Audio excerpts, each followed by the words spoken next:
Boa tarde a todos. É com muita alegria que nós estamos nessa casa uma vez mais.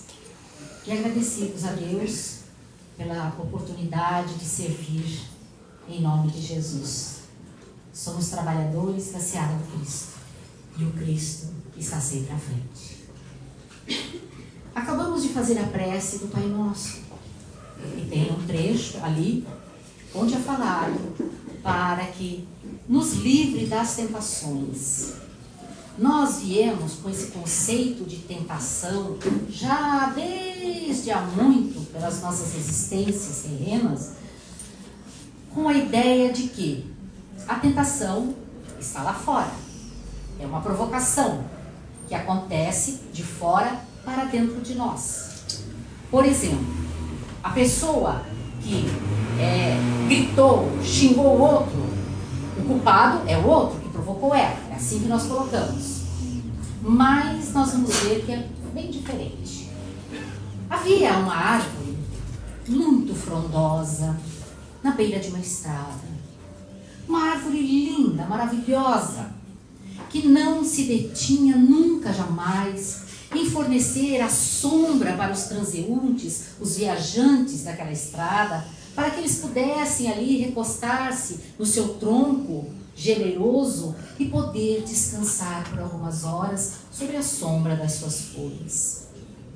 Essa árvore, todos os anos, no tempo certo, ela produzia flores maravilhosas que deleitavam o olhar de qualquer um que se sensibilizasse com a beleza da natureza.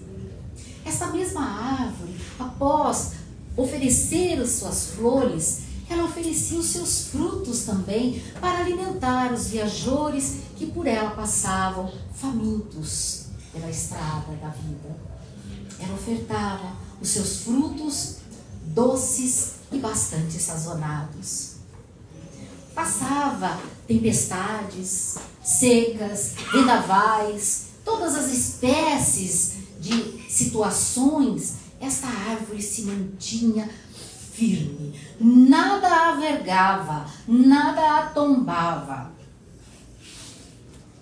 Mas um dia, pela sua raiz, adentra no seu corpo, quer dizer, no seu tronco, um vírus.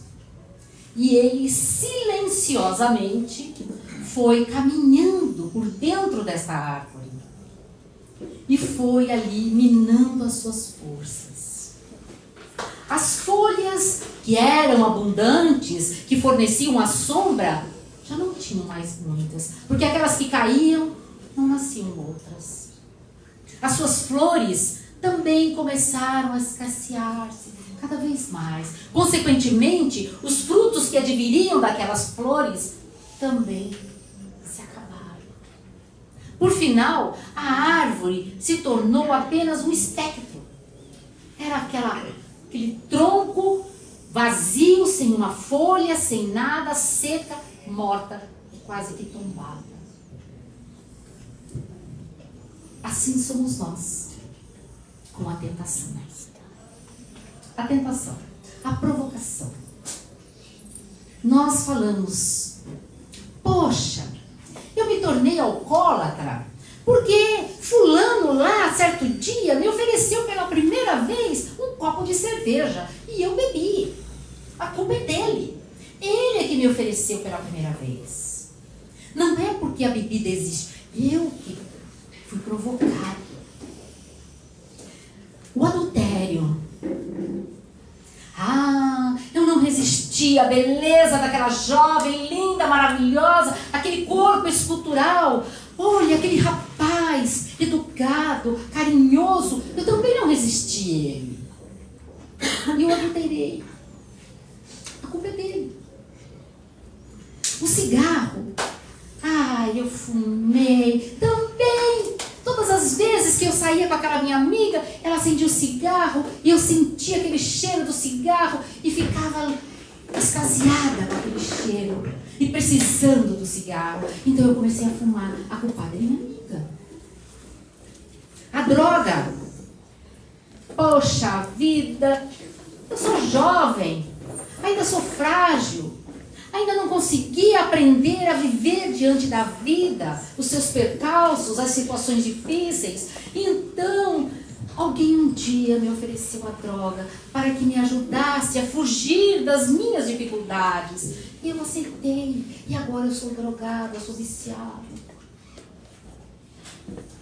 Meus irmãos, nós gostamos muito, aliás, é um grave defeito do ser humano, de colocar na costa dos outros aquilo que compete a nós mesmos. A gente não passa a beber alcoólicos porque alguém nos ofereceu.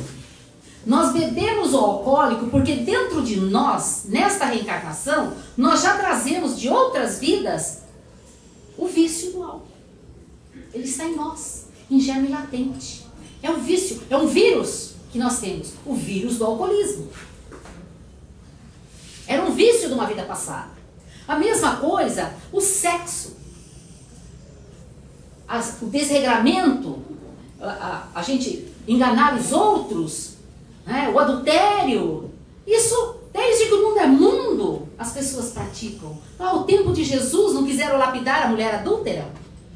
O homem não, eles não queriam fazer nada com ele. Mas com a mulher eles queriam matar. E ela não adulterou sozinha. Quer dizer, os dois adulteraram. Então vamos jogando isso tudo na costa do outro. O cigarro foi o outro que me forçou. A droga foi o outro que me forçou. Nós já trazemos dentro de nós estes vícios ancestrais. Como Joana de Ângeles nos relata, pela psicografia de Divaldo Pereira Franco, que nós trazemos uma sombra do nosso passado. E nessa sombra estão incluídos os nossos vícios, externos e internos, que nós procuramos camuflar, jogando na costa do outro a culpa do nosso vício. Aí, um exemplo para vocês verem, um cavalo. Nós prendemos ele e deixamos ele por uns 4, 5 dias sem ser alimentado. Não damos nada para ele comer. Aí ali na frente a gente coloca um monte de feno e do outro lado um monte de dólar. E soltamos o cavalo. Para onde que o cavalo vai? Direto comer o feno. Porque é aquilo que ele necessita. É aquilo que ele está familiarizado. Se fosse o ser humano, nós não íamos para o feno. Nós não iríamos para o prato de comida, nós iríamos correndo para o topo. Porque nós somos gananciosos. Porque nós queremos o dinheiro para comprar, para gastar, para fazer e acontecer. Então, se na medida da nossa vida nós começarmos a observar que estas tentações, estas ditas provocações que nós jogamos na costa do outro para não sermos nós os culpados e procurarmos modificar isto dentro de nós, nós vamos conseguir dar passos largos em direção à nossa liberdade. E eu digo liberdade porque todo vício que nós trazemos é uma prisão. Nós ficamos algemados a este vício.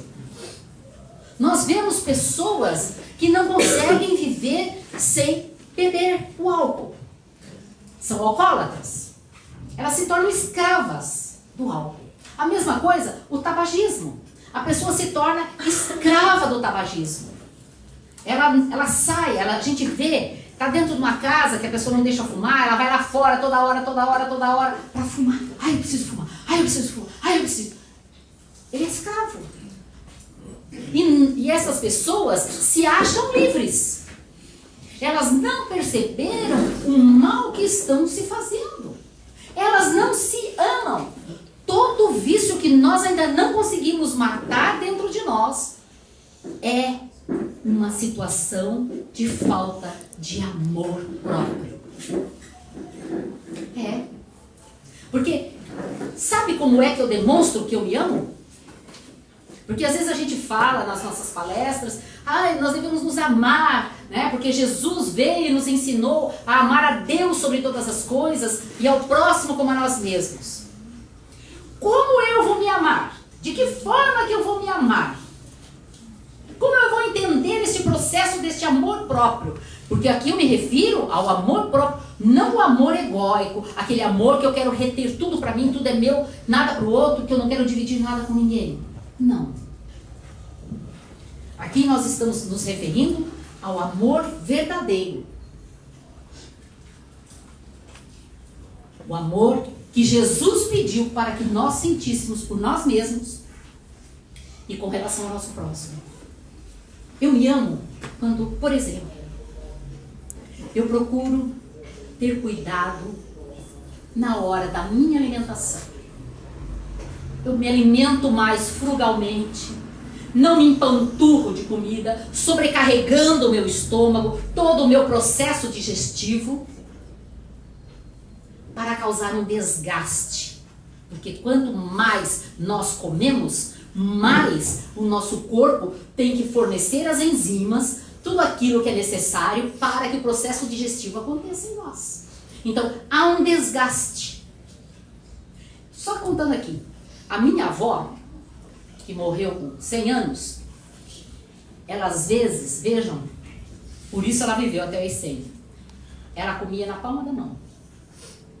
Meu pai era italiano, descendente, filho de pais italianos. Meu pai era guloso, comerão, coisa e tal. Então ele enchia a paciência dela e brincava com ela.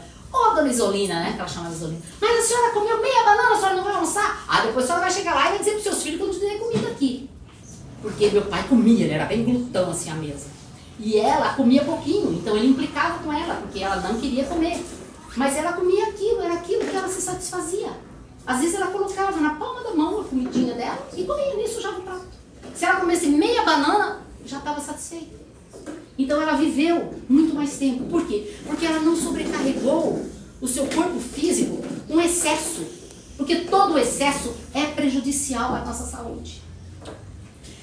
Eu me amo quando eu procuro ir ao médico sempre para fazer os meus exames, os preventivos naturais que eu tenho que fazer, para que eu me cuide, para que eu tenha uma saúde ótima, em bom estado.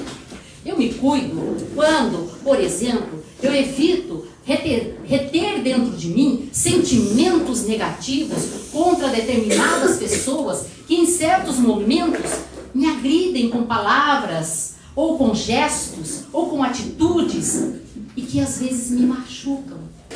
Mas nós temos que procurar seguir o exemplo de Chico Xavier, que dizia, às vezes as pessoas são mal criadas comigo, porque teve gente que chegou a cuspir no rosto dele, e ele não revidou, porque ele fala assim, assim é melhor, pior seria se eu é que estivesse fazendo esta atitude contra ele. Vejam bem, o entendimento do Chico com relação ao amor. Então ele, já que o outro ainda não tinha aprendido, então que fosse o outro. Pior seria se ele estivesse fazendo tal atitude contra o próximo. Então, enquanto nós continuarmos a ter esses desregramentos, a ter esses excessos na nossa vida, nós vamos permanecer doentes. Nós vamos permanecer desequilibrados. A doença é causa dos nossos excessos. Excessos de atitudes negativas, excessos de alimento, excessos de vícios, de toda a ordem que nós trazemos dentro de nós. Mas há ainda tempo, porque nós ainda estamos aqui reencarnados, há tempo ainda para nós começarmos a alterar este nosso comportamento diante de nós mesmos. É tempo. Então vamos aproveitar. Vamos começar agora. Não vamos deixar mais para amanhã. Porque a grande maioria das pessoas fica assim, não, eu vou deixar, tipo regime, sabe? Tipo dieta. Segunda-feira eu começo. Né? Na próxima segunda-feira eu vou começar. Na outra, não, nessa não deu. Não, tem uma comida tão boa lá, eu me excedi. Na outra, então eu vou começar. E a gente vai jogando para frente. Mas tem aquela passagem do Evangelho que Jesus relata que nós não sabemos nem o dia e nem a hora que o ladrão chegará na nossa casa. E Jesus se referia ao ladrão, o que era esse ladrão? Era a morte do corpo físico. Nós não sabemos. Nós nascemos com uma projeção de vida que nós não sabemos de quantos anos. E essa projeção de vida, nós podemos alargá-la até ou diminuí-la, dependendo do nosso comportamento diante da vida. Divaldo Pereira Franco, por exemplo, pelo trabalho maravilhoso que ele faz de divulgação da doutrina espírita no planeta todo, ele está em moratória já. O Divaldo já era para ter desencarnado. Quando ele teve um infarto, há anos atrás. Ele está com 86 anos, gente. E ele viaja pelo Brasil inteiro e pelo mundo todo, fazendo palestras, trabalhando, levando a doutrina para todas as pessoas. Então ele está nessa moratória. Chico Xavier, que também viveu quase 100 anos, ele também estava na moratória. Por quê? Porque o trabalho dele era um trabalho grandioso a benefício da humanidade. Então, quando nós mudarmos a nossa forma de viver, pensando somente em nós, mas nesse nós egóico, nós queremos reter coisas que não deveríamos ter dentro de nós, nem próximo a nós, nós vamos sentir este envolvimento grandioso de Deus conosco. Este amor de Deus para conosco. E vamos nos fortalecer cada dia mais e conseguir conquistar mais espaço, mais tempo aqui encarnados, para que a gente possa resgatar o nosso passado delituoso. Porque vamos neste momento aqui dar uma breve olhada na história da humanidade. É só violência, guerras, morticínios de toda a ordem. E ainda continua. O homem não é um ser pacificador. O homem é guerreiro, ele quer guerrear, ele quer continuar guerreando. Ele acha que essa é a melhor forma dele viver.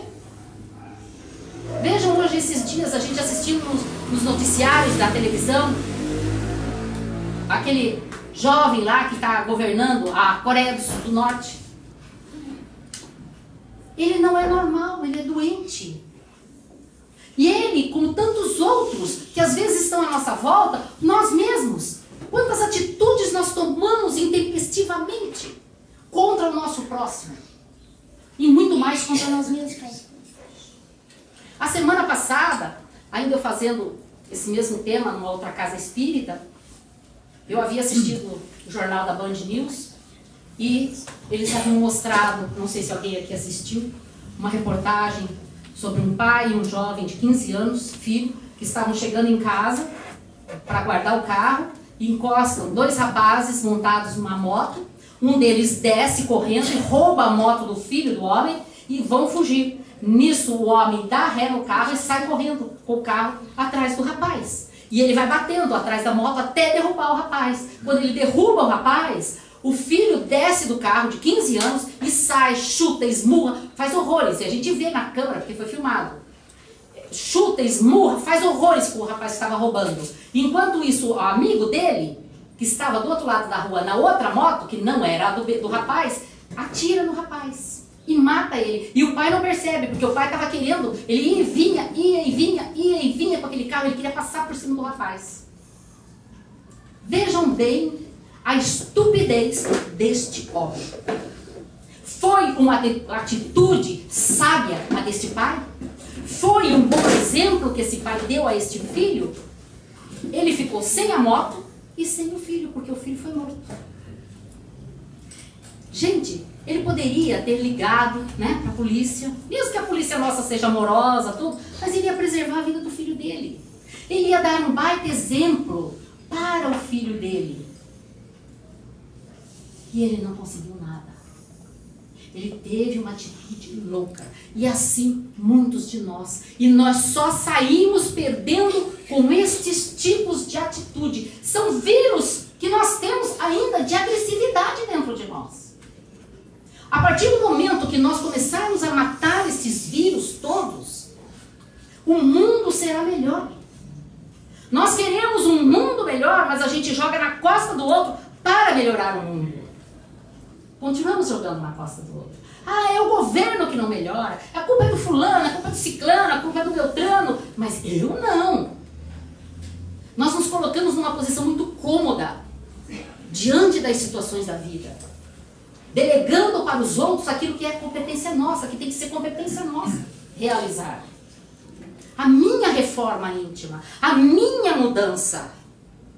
A partir do momento que eu começo a mudar, que eu começo a extirpar todos estes vírus que eu trago dentro de mim, internos ou externos, as pessoas que convivem comigo, onde quer que eu esteja, vão me observar. Vão perceber que eu estou tendo mudanças de comportamento para melhor.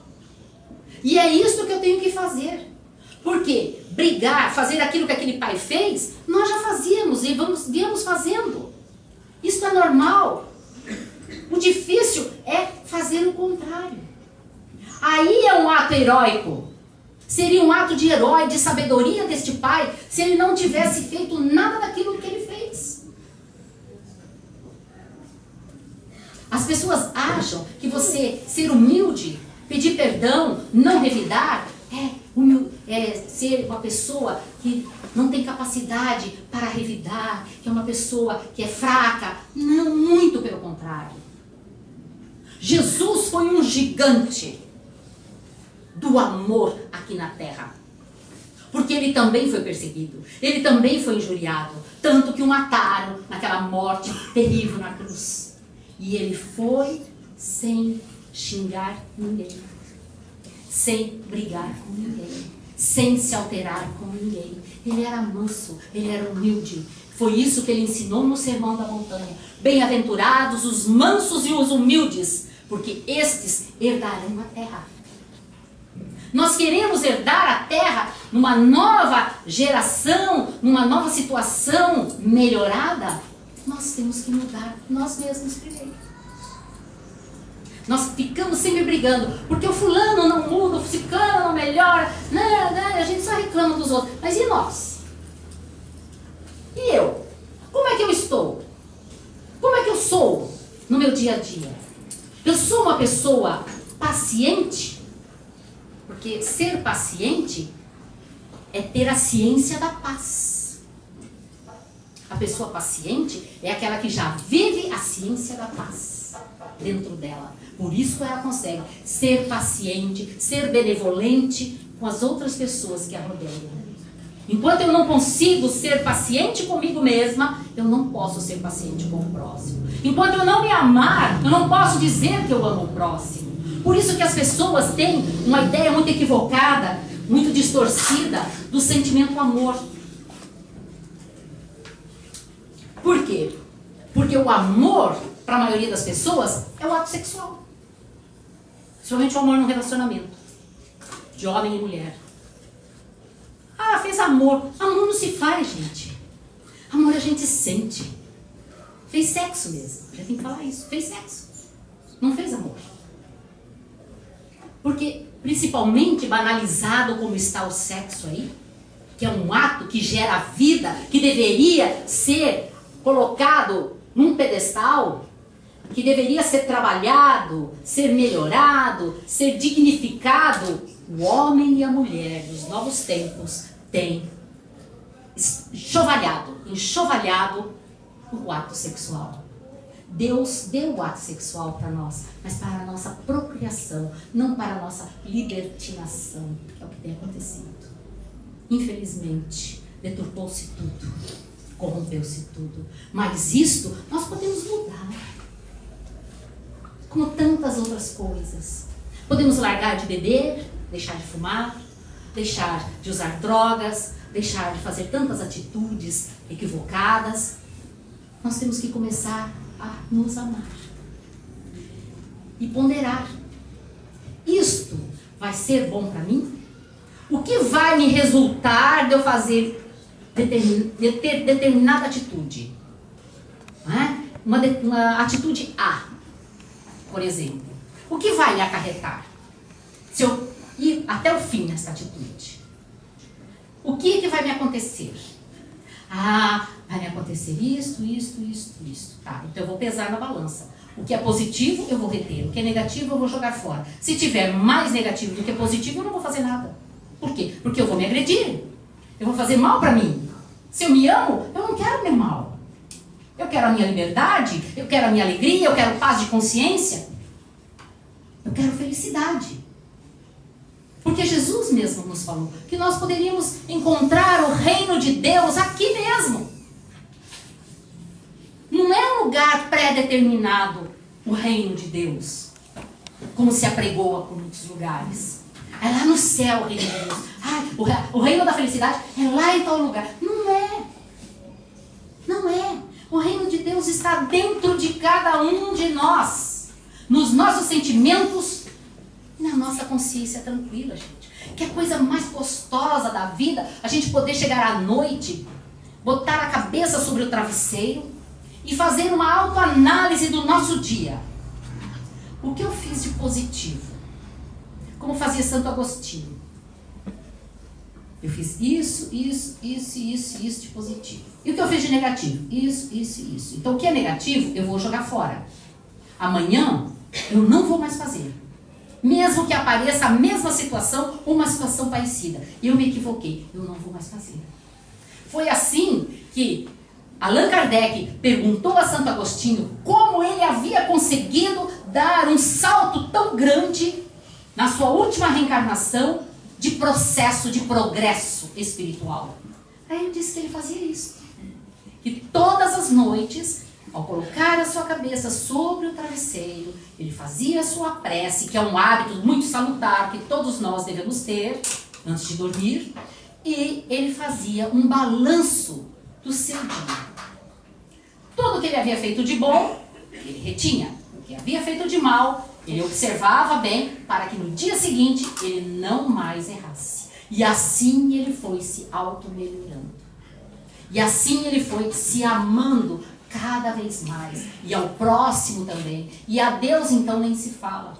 Porque à medida que nós vamos nos amando, amando o nosso próximo, amando a Deus, os horizontes para nós vão se abrindo.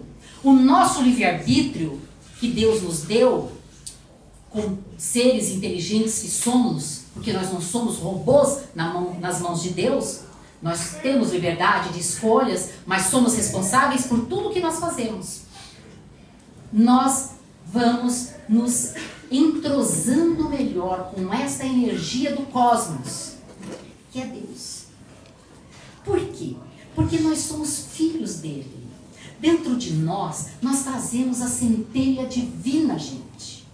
Que é uma semente, como se fosse uma semente de amor. Que nós, muitas vezes, a sufocamos. A nossa forma de viver, de agir, de pensar. Enfim, na nossa vida cotidiana. Nós sufocamos, nós não permitimos que essa centelha divina comece a se manifestar. E aí começamos a andar na marginalidade da vida, distantes de Deus. À medida que a gente se volta para Deus, nós vamos começando a permitir que esta centelha divina comece a se manifestar em nós. Na forma de atos e atitudes positivas, geradas no amor a nós mesmos, ao próximo e geradas no amor a Deus. Meus irmãos, há sempre esperança para as nossas vidas. Deus nos deu a eternidade toda para nós conquistarmos a nossa grandeza espiritual. Porque Jesus mesmo também nos disse: vós sois deuses, um dia podereis fazer o que eu faço e muito mais. Imagine, Jesus, que é o criador do planeta Terra, que é o criador de outros mundos, que ele conhece, ele detém toda essa química da energia, de energias que ele movimenta pelo seu livre pensar. Ele construiu o nosso planeta Terra e construiu outros planetas. Ele participa da esfera crística. Imaginem Jesus dizendo isto para nós: um dia vós sereis deuses, um dia podereis fazer o que eu faço e muito mais, curas, fazer tudo o que tiver e que pudermos fazer em direção ao bem, em direção ao amor. Mas nós precisamos começar com uma longa jornada. Ela não inicia sem nós darmos o primeiro passo, o segundo, o terceiro e todos os que virão subsequentemente. Então, por sermos, vejam bem, quantas vezes aqui falece um pai, um avô, um tio, que deixa uma herança, elas ficam brigando por esses bens terrenos. E nos esquecemos do bem maior que nós temos, que somos herdeiros. Nós somos herdeiros do universo. Ao ler as obras espíritas, nós vemos, por exemplo, Dr. Bezerra de Menezes, tão falado, tão conhecido, ele se desloca, gente, de um planeta para o outro pela força do pensamento. Eles visitam mundos anos-luz distante do nosso planeta. Eles viajam e nós poderemos fazer isso também um dia. Mas para fazer, temos que começar. Temos que nos conscientizar. Temos que buscar dentro de nós essa centelha divina e alimentar ela com amor. Porque se uma plantinha precisa de amor, se um animalzinho precisa de carinho, de amor, se os nossos filhos precisam de amor, se nós também precisamos de amor, esta centelha divina, que é fonte do amor maior do universo, que é Deus, também precisa de amor. Mas nós nos amamos. Então vamos começar. Estamos aqui ainda. Aproveitemos essa oportunidade. Não vamos fazer como o mau lavrador que toma da charrua para arar a terra e olha para trás. Vamos olhar para frente. Este olhar para trás que Jesus se refere é que nós queremos, ficamos assim como servir a Deus e a mamão, sabe? Um pé num barco, um pé no outro barco. Eu não sei se eu quero ir, se eu não quero ir. A mesma coisa o lavrador. Ele pega do arado e fica olhando para trás. Ai, será que eu volto? Será que eu vou para frente? O que eu faço? Nós temos que ter a convicção de que o caminho é este só. Não existe outro. Não existe outro, gente. O que existe fora deste caminho é só ilusão. Só ilusão.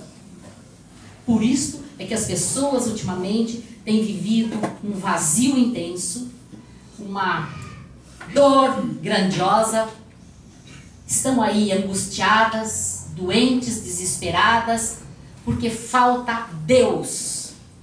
Falta esse sentimento de religiosidade, porque religião quer dizer o quê? O religar a criatura ao seu Criador. E nós nos mantemos a vida, passamos às vezes a vida toda desligados de Deus.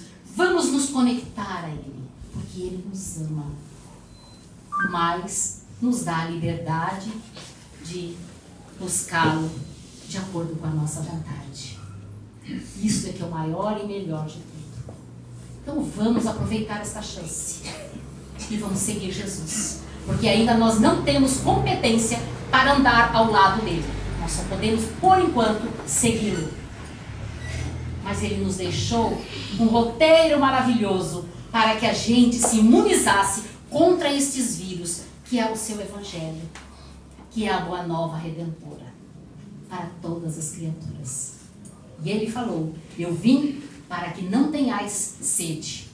Eu vim para que não tenhais fome, mas não a sede física, nem a fome física, mas é espiritual. Muita paz a todos e que o Senhor da vida nos envolva em seu halo de paz, de amor e de bondade. Obrigada pela atenção.